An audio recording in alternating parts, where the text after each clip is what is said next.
So we began last Monday. Oh, come on. It's right in front of my face. Vlog, we're taking a vlog. Vlogging.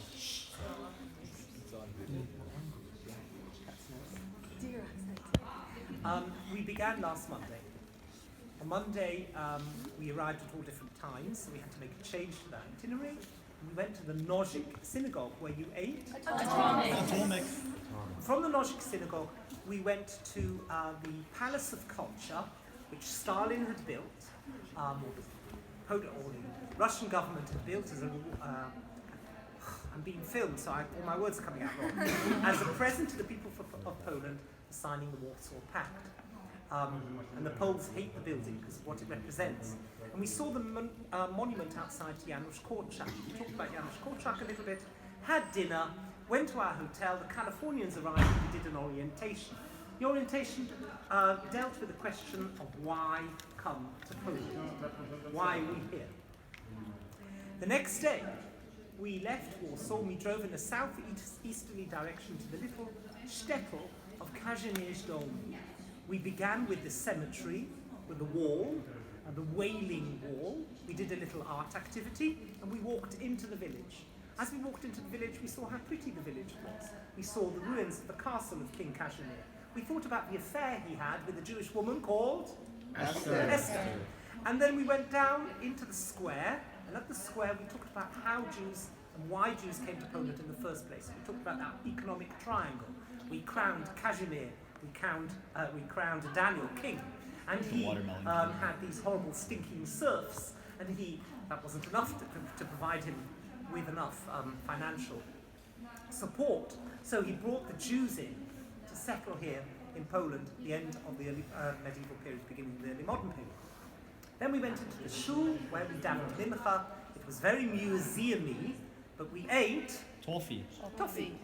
Then we had some free time in the square and we walked down to the river Wisla, which whispers to you in Yiddish. And we took the bus and we drove to Majdanek, which is right outside Lublin. When we got to Majdanek, we followed the story of Helena Birnbaum and Alexander Donat.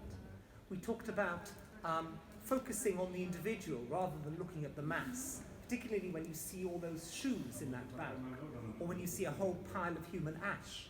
Try and think of not 6 million, but 1, 1, 1, 1. L'chol ish yesh shem. Every man has a name. We then went from Majdanek to Lublin to our hotel, which was the Ilan Hotel, which is in the building of Yeshivat Chochmei Lublin, which was started by a man called Rabbi Meir Shapiro. The pasuk he chose to write on the front of the yeshiva is Lechu vanim shimuli yirat Hashem al madachem. Go out, my sons, the fear of God, I will teach you. And there was 2 revolutionary aspects to that yeshiva. First of all, the fact that it was a complete campus, and secondly, the Daf Yomi, which allowed Jews to enter the world and remain connected with the world of yeshiva. Yes? We went into the hotel, we had our first lahav, and then that evening we went for a stroll around the old city of Lublin. We went up to the castle. We saw where the Maharshal synagogue had once stood, which was very disappointing after we had seen the aerial photograph in the hotel.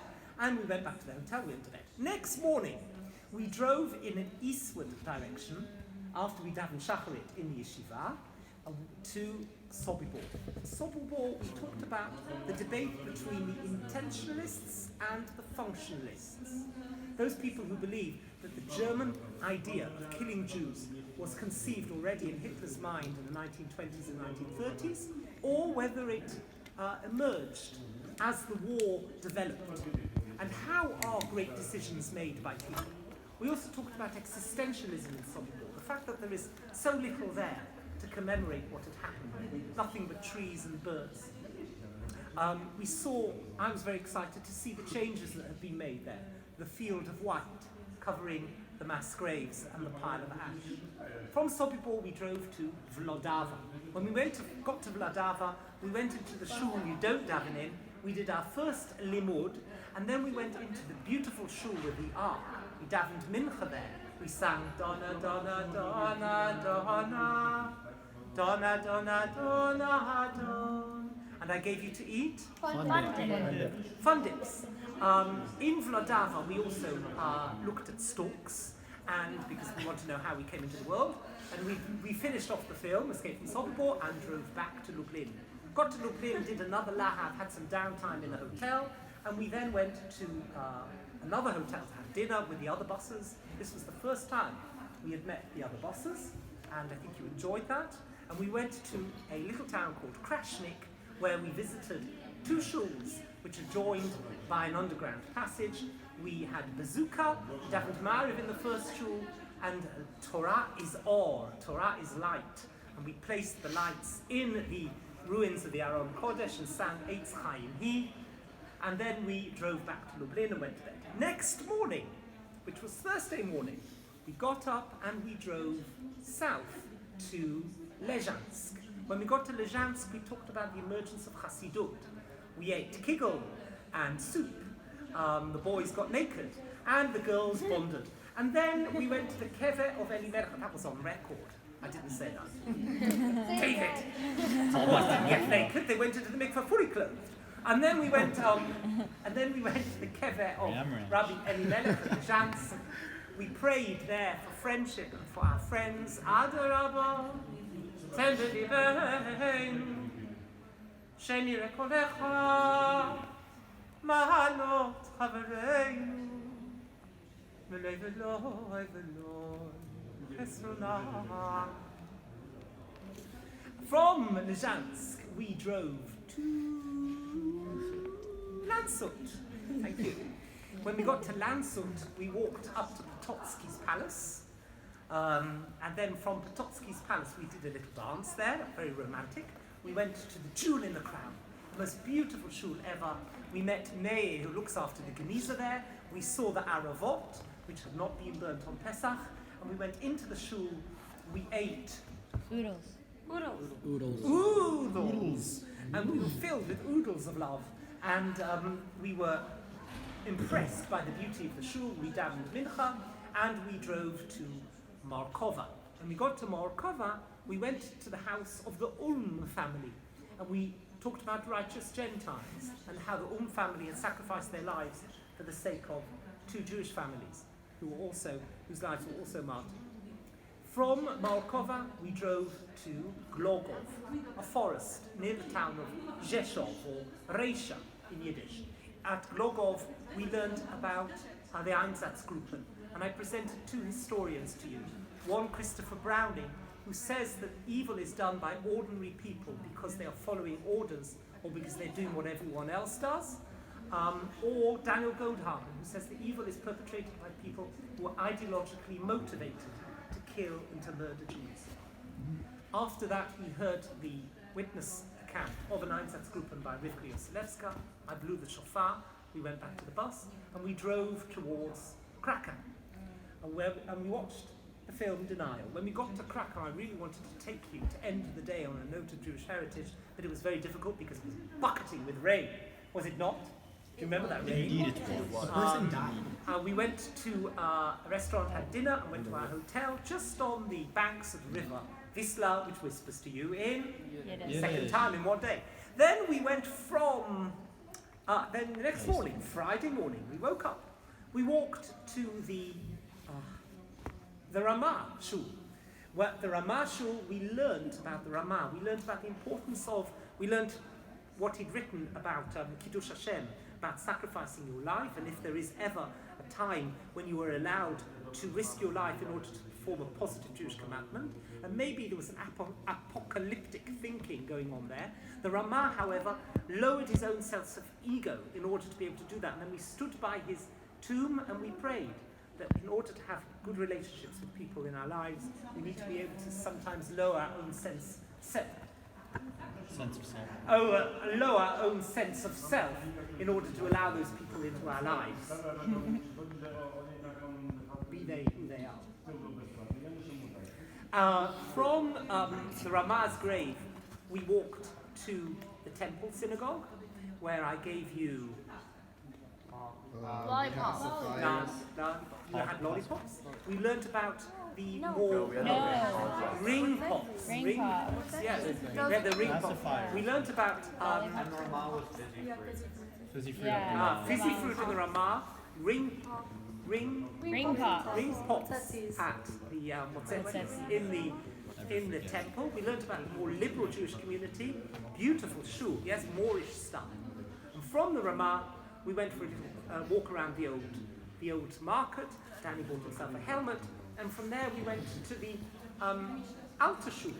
The Alter Shul, we went to the Isaac first. We went to the Isaac. I told you the story about Isaac and why he built the shul, and how you don't have to go seeking too far to find your love. And if you'll believe that, then you'll believe anything. I used that sentence. But you ate babka cake in the Isaac shul, and then we went to the Alter Shul, which we made into a museum, into a shul again, for a few moments when we sang Dai Dai na na na ya na na na na na na na na na ya na na na na ya na na na na ya na na na ya na na na ya na na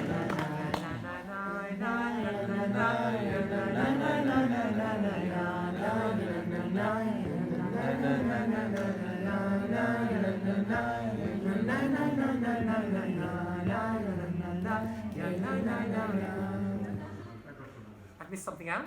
Lollipop. Then we walked over the river. We had strawberry Oh, lollipops. you had lollipops in the shul. I gave them out to all the people who work in the museum, which is the only reason why they let me get away with that. And then we crossed the bridge into Podgorza. We went to the monument of the chairs of the deportation. We talked about Pankiewicz, the owner of the pharmacy. My wife's a pharmacist, and so is Zach's mom. And talking about Pankiewicz, we then walked to Schindler's Factory. We talked about Hollywood and the Holocaust, Spielberg and the film.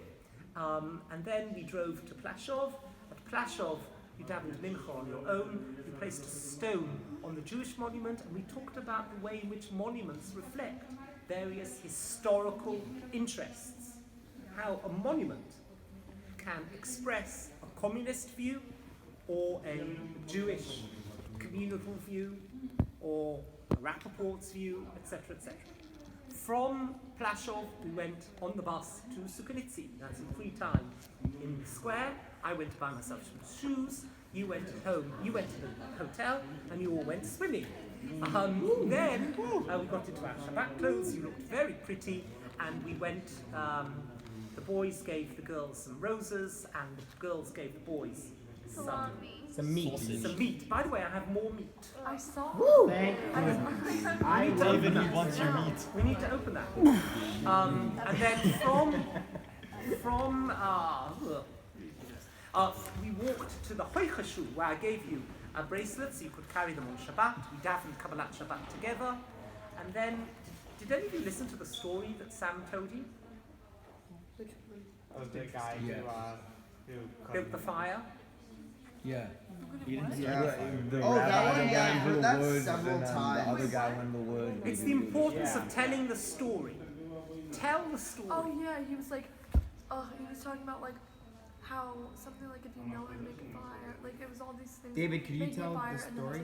It was like Oh no, it's just he went into a specific place in the woods and he built a fire and he prayed, and then the next Oh, that one. generation the guy went into the woods but couldn't build the fire, but he prayed, and then the next generation went into the went into the woods but didn't know the prayer, but it was fine. And the next generation didn't know where to go, couldn't build the fire and couldn't pray, but he could tell the story, so that was okay.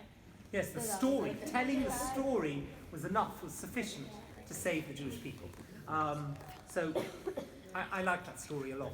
That Sam told you. I think it's an important story, particularly as a historian, and his story. And then we went to have dinner, and we came back to the hotel, went to bed. Next morning, we split into two. Some of you had a conservative service, some of you heard some good chazonas, and we then had lunch. No, we walked past the Schindler Road. Oh yeah. Yes, and then we had lunch, and after lunch we walked various spots in Kazimierz. We started off with the School for Ivrit. We then went to Bet Yaakov.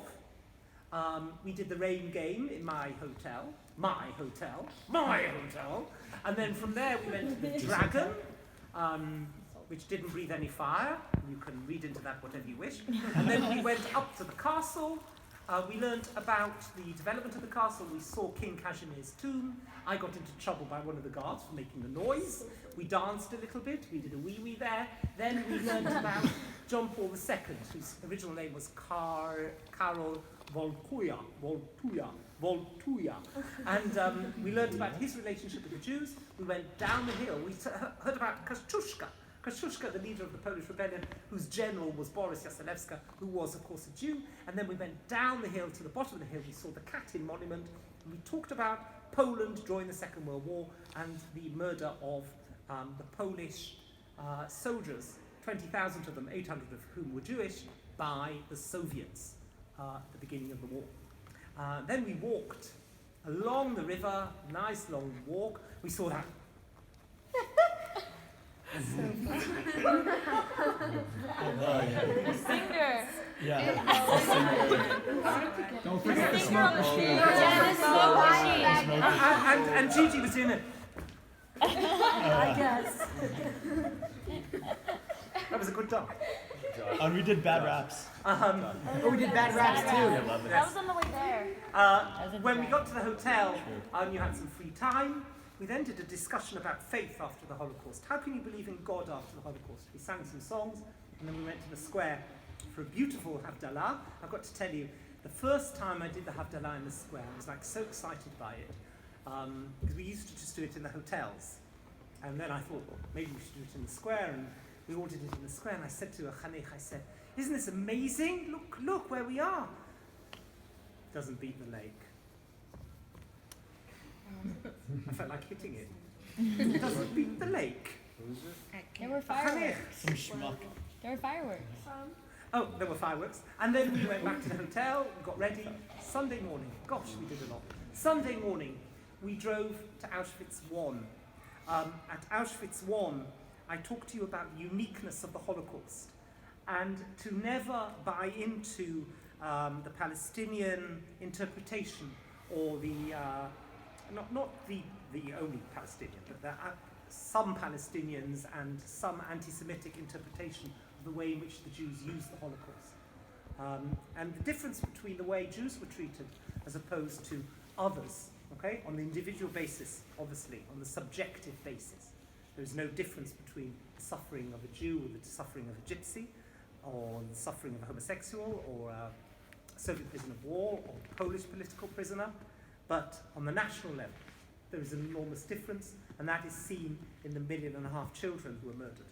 From Auschwitz I, we went to Birkenau. We heard Dovile Landau's story. We were inspired by Dovile Landau's joie de vivre and his energy. And from, we then, sorry, I missed something out. We went into one of the women's barracks. I talked to you about two different psychologists. Viktor Frankl, Man's Search for Meaning, a book I highly recommend, and Bruno Bettelheim, who believed that prisoners became almost like modelled themselves on the Nazis and on the capos, as opposed to Frankl, who said Jews, the key to their survival was finding meaning in somebody beyond them. We then went up to the ruins of gas chamber number 3, where we read a witness account, went to the sauna, you wrote letters, and then we walked all the way back through the men's camp to the exit, and you managed 4.5, 5 hours on the bus. We did the tekes by the ponds, and then we did, we went back to the bus. In the tekes, by the way, we talked about memory. Primo Levi commanding you to remember. Elie Wiesel commanding us to say Kaddish.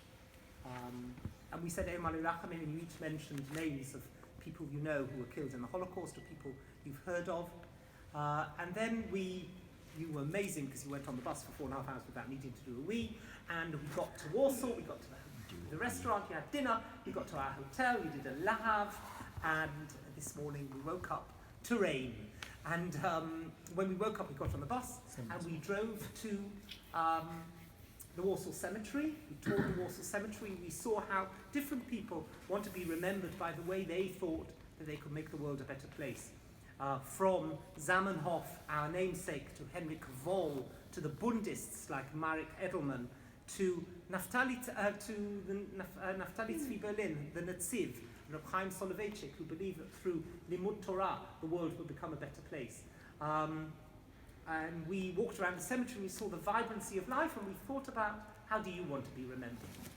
What's going to be, when you are pushing up daisies? What impression are you going to make? Oh, Peretz as well, don't forget, and Esther Kaminska. And then we went to the Heroism Trail. We watched a little bit of the film The Pianist. I urge you to watch that film, The Pianist. It's a very, very good Holocaust film. And after we went to the Umschlagplatz, it was raining heavily here,